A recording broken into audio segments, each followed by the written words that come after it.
Hello दोस्तों, हम Lucent का रिवीजन कर रहे हैं। तो ये आपका 16 नंबर आपका होगा, जो कि जल्द जल्द रिवीजन करा रहे हैं। जैसे इनमें से किस फसल का ज्ञान वैदिक काल के लोगों को नहीं था, तो तंबाकू का नहीं था। इसमें उसके 6 नंबर है। उत्तर वैदिक काल के वेद विरोधी और ब्राह्मण विरोधी धार्मिक अध्यापकों को किस नाम से जाना जाता था, तो शरमन के नाम से जाना जाता था। तो उत्तर वैदिक काल वेद विरोधी और ब्राह्मण विरोधी धार्मिक अध्यापकों को किस नाम से जाना जाता था, तो शरमन के नाम से जाना जाता था। उसके बाद 7 नंबर देखिएगा, वैदिक गणित का महत्वपूर्ण अंग है, तो 16वां सूत्र है। वैदिक गणित का महत्वपूर्ण अंग है, 16वां सूत्र है। उसके बाद 8 नंबर देखिएगा, किसी वेद के प्राचीन वैदिक युग की संस्कृति के बारे में सूचना दी गई है, तो ऋग्वेद में दी गई है। माने वैदिक युग की संस्कृति के बारे में सूचना दी गई है, तो ऋग्वेद में दी गई है। निम्न में से उत्तर वैदिक काल में लिखे गए ग्रंथों का सही क्रम कौन सा है, तो वेद, ब्राह्मण और नैक उपनिषद है। वेदों की संख्या कितनी है, तो वेदों की संख्या 4 है।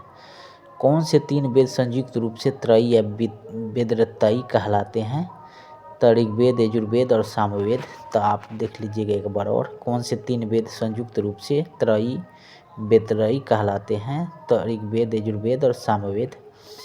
उसके बाद भारत के राज चिन्ह में प्रयुक्त होने वाला शब्द सत्यमेव जयते किस उपनिषद से लिए गए हैं, तो मुंडक उपनिषद से लिए गए हैं। भारत के राज चिन्ह में प्रयुक्त होने वाले शब्द सत्यमेव जयते किस उपनिषद से लिए गए हैं, तो मुंडक उपनिषद से लिए गए हैं। ऋग्वेद आर्यों का मुख्य व्यवसाय क्या था, तो पशुपालन था। ऋग्वेदिक आर्यों का मुख्य व्यवसाय क्या था, तो पशुपालन था।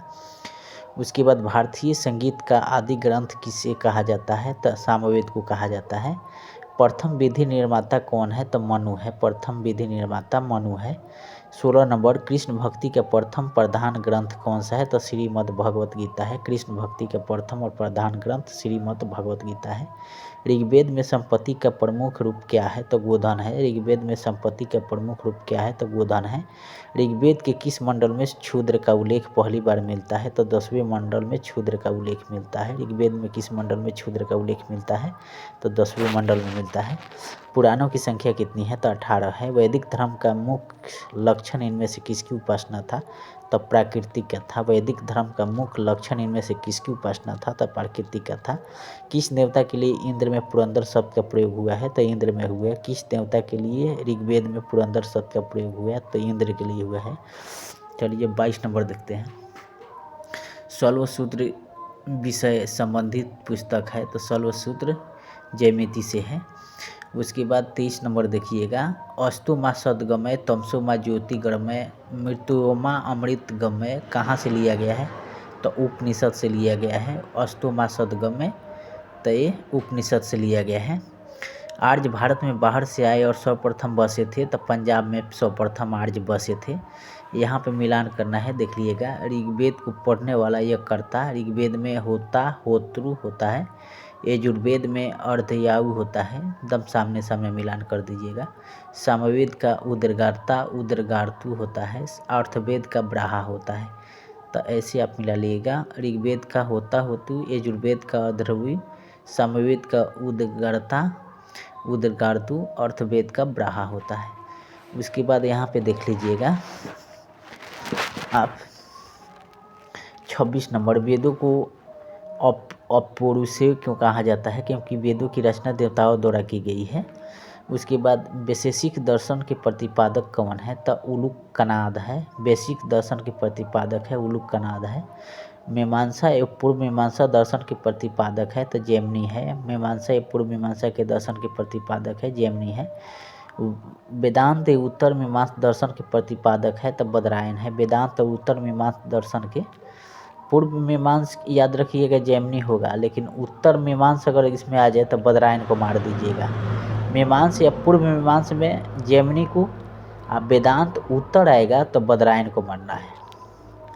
उसके बाद ऋग्वेद में कौन सा मंडल पुनः सोम को समर्पित है, तो 9वां मंडल है। ऋग्वेद में कौन सा मंडल पुनः सोम को समर्पित है, तो 9वां मंडल है। प्रसिद्ध 10 राजाओं का क्षुद्र 10 राज्य युद्ध किस नदी के तट पर लड़ा गया था, पुरुषानी नदी पर लड़ा गया था।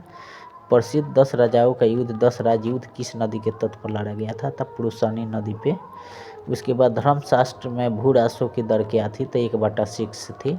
धर्मशास्त्रों में भू राजस्व की दर क्या थी, 1/6 थी।